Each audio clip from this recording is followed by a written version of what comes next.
The other day I was watching Hot Shots. Hot Shots and Hot Shots Part 2. Uh, they were fantastic. Um, Obviously, there's the late 80s, early 90s, certain jokes just don't fly anymore. We're better people now than we were then. At least I like to think so. That's not really the point, though. It's what I was noticing is I was thinking back to Scary Movie and they don't really do those parody movies anymore, but they used to be just fucking everywhere, right? And I guess from what I've seen on some of the unpopular free streaming channels, right, where they put a whole bunch of like no budget, no release movies, they I guess they still make them. The last one I can remember being advertised was almost 10 years ago, and it was Meet the Spartans. It wasn't very good. I don't know if any of you have seen it. It's a bad movie. I think Will Sasso was in it. I like Will Sasso. I've loved him ever since Mad TV. Everything he's in, I enjoy. Even, you might remember there was the sitcom Shit My Dad Says, a sitcom based on a Twitter account. It was also not very good. William Shatner was the dad, and it was okay with the acting. It's just the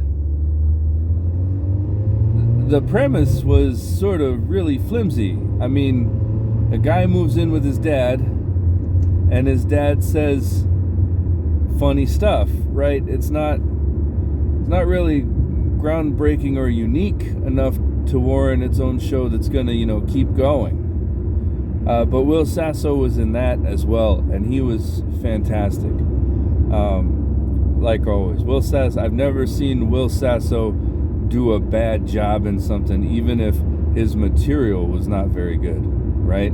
Like, I didn't really care for the Three Stooges movie, but Will Sasso was good in it, right? This isn't a video about Will Sasso, though.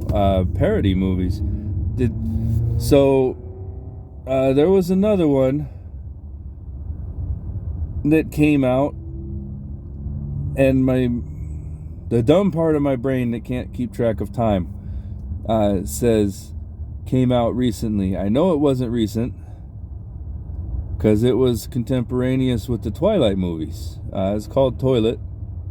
That wasn't the only one, though. That's the thing. There was Toilet, which was really, really lazy. Almost like if someone read the Mad Magazine parody of Twilight and then was describing it to the filmmaker. That's what that felt like. And then there was another one, Vampires Suck, which was more of a general kind of parody of that type of teen movie, but with a heavy focus on Twilight. And these came out without me ever hearing about them. I just have seen them existing. Like I said, I think Meet the Spartans was the last one I saw, like a trailer on the TV for someone to go see the movie in theaters. Maybe 50 Shades of Black. I don't know if 50 Shades of Black was actually a parody movie because I haven't seen it. I had no interest in 50 Shades of Grey, and I was sort of exhausted with 50 Shades. I was working with a lot of middle-aged white women at the time that 50 Shades of Grey started really gaining steam. So I was very burned out on the whole fucking thing, all right? So when 50 Shades of Black came out, I had no interest in even giving it a shot. So I don't know if that's like a parody or if it's just sort of like the title's a parody and it's its own thing. So if that's a parody, then that would be the most recent one I can think of. But that's still like, isn't that like 5 or 6 years ago still? I think. Anyway, Scary Movie, they made like 6 of those. And they had some like big name actors in there. And they had some like celebrities parodying themselves, which is always, I like that when I see like a celebrity plays themselves, but they're playing themselves as a complete fucking dickhead. I love that.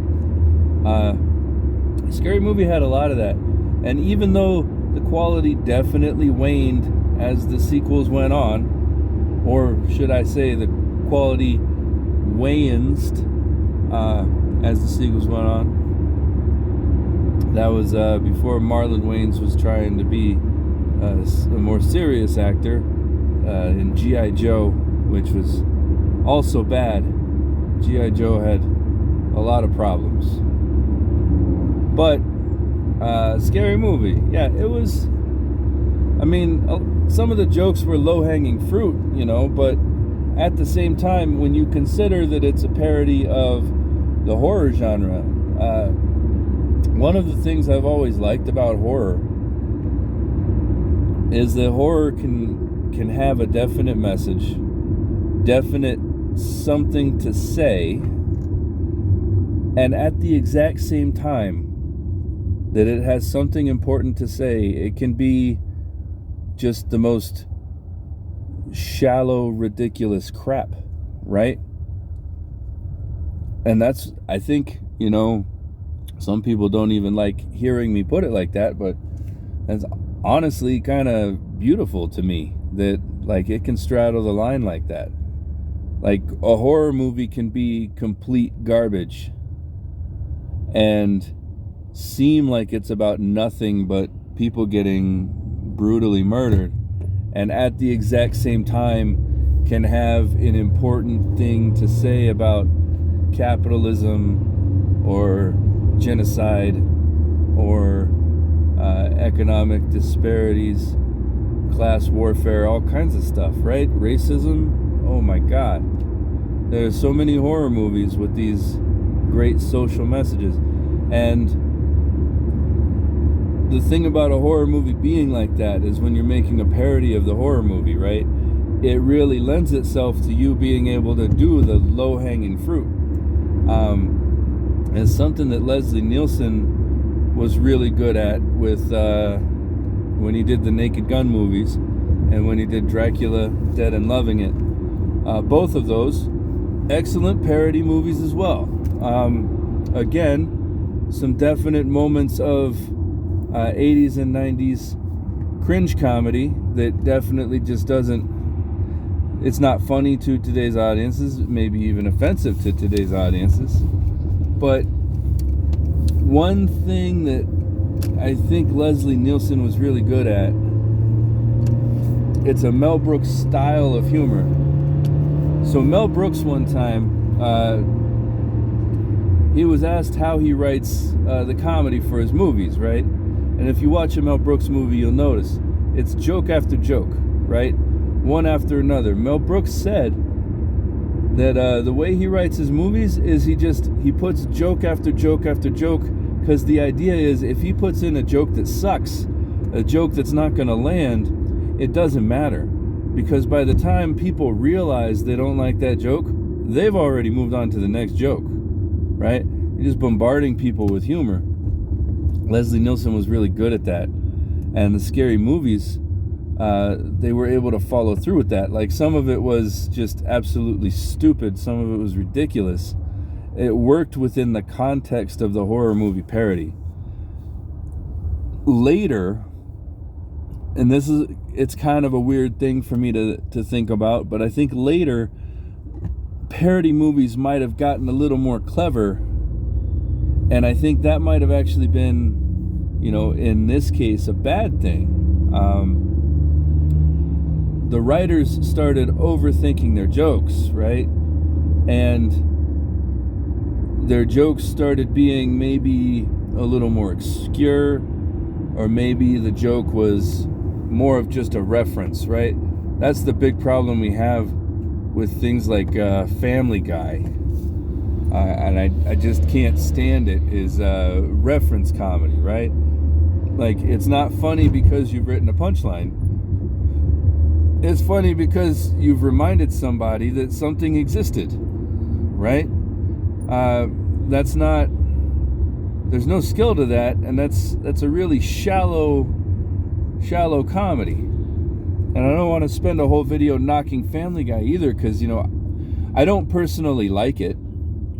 At the same time, there is some talented writing that goes into it. It's just that, you know, a lot of that talented writing is sort of it's layered underneath a lot of just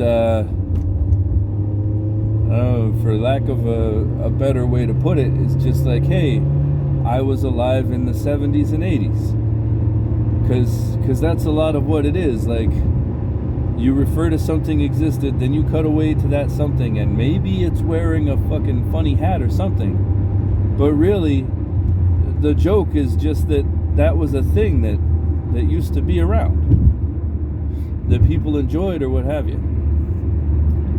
So like that referential humor, and then overthinking the jokes, right? Trying to be too clever, trying to be smart. And it's one of the things I really appreciate about the Sharknado movies, because a lot of people give the Sharknado movies a lot of shit for being like bad. But the thing about those movies is they know exactly what they are, and they know exactly what they want to be, and they're not really ashamed of it. And I can admire that, right?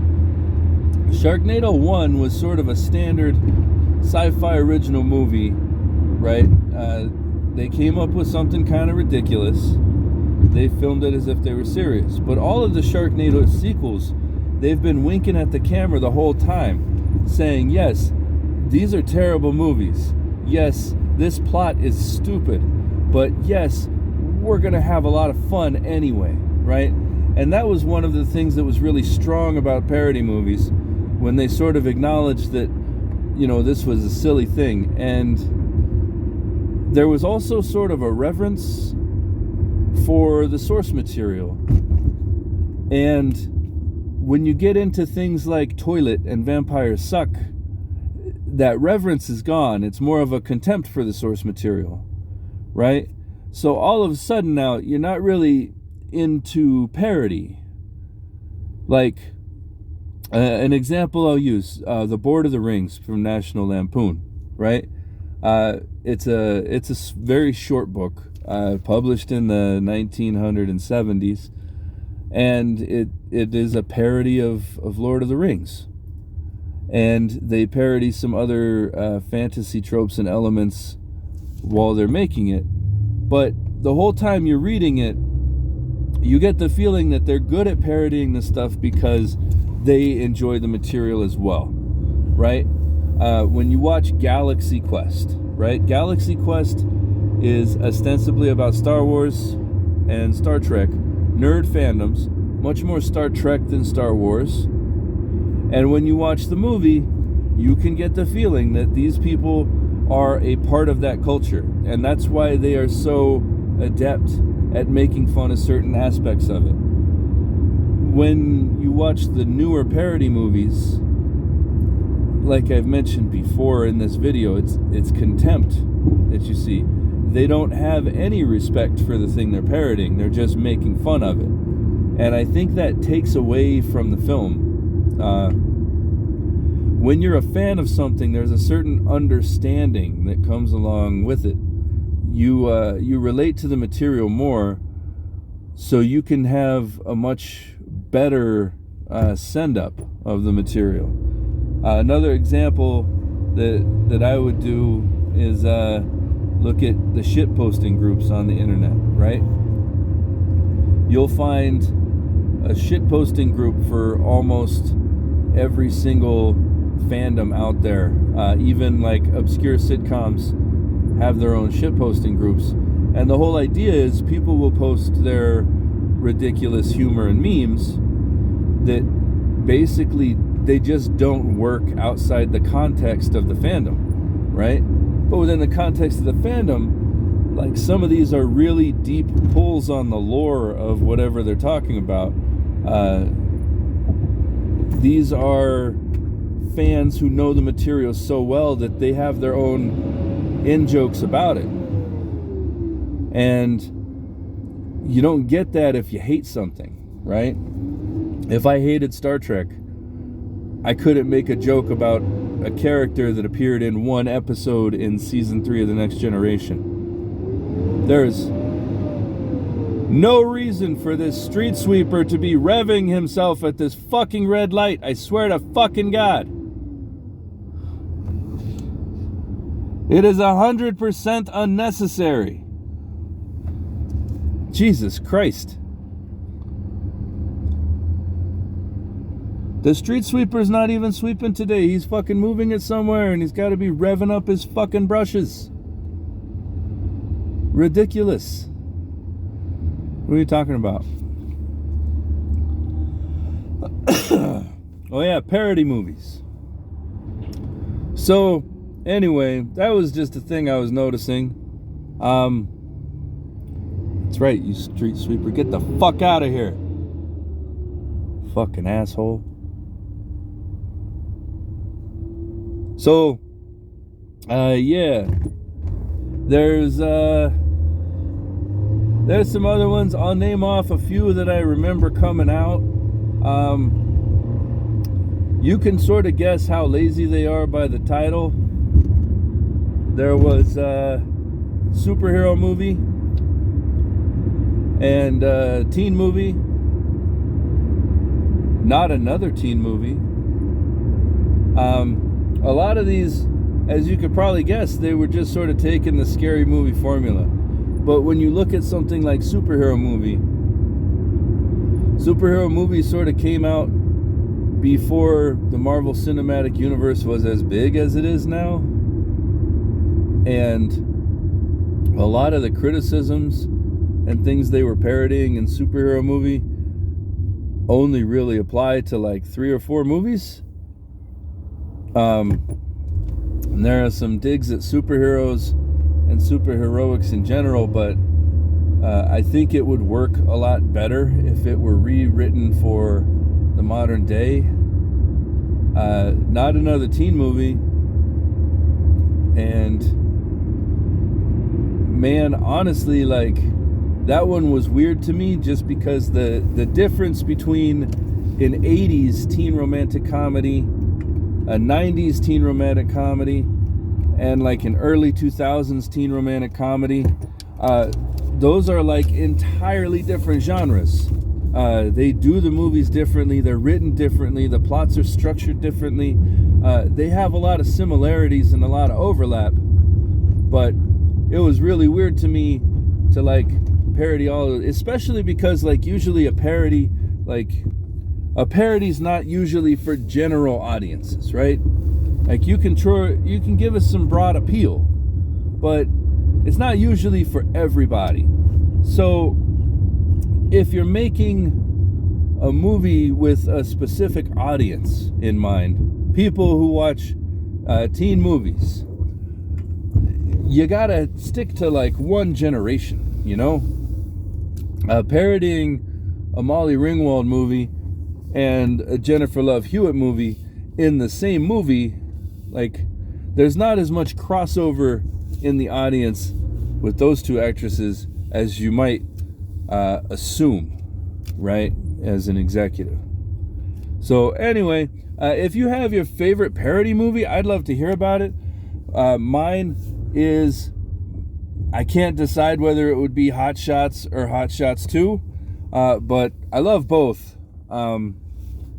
First one is a parody of Top Gun. Second's a parody of the Rambo movies. They're a lot of fun. They're well written. They're Charlie Sheen at the top of his game, in his prime, but also a wonderful cast besides him. Hulk Hogan shows up at one point to punch Saddam Hussein, which for, you know, a little kid in the 90s was just super fucking neat. Yeah, let me know what your favorite parody movie is if you have one. Like, share, and subscribe. Do all of the YouTube things. Remember to check out the Patreon page and the Facebook page where I post other things. Some of the Patreon stuff, exclusivity. And I will see you guys later. Thanks and goodbye.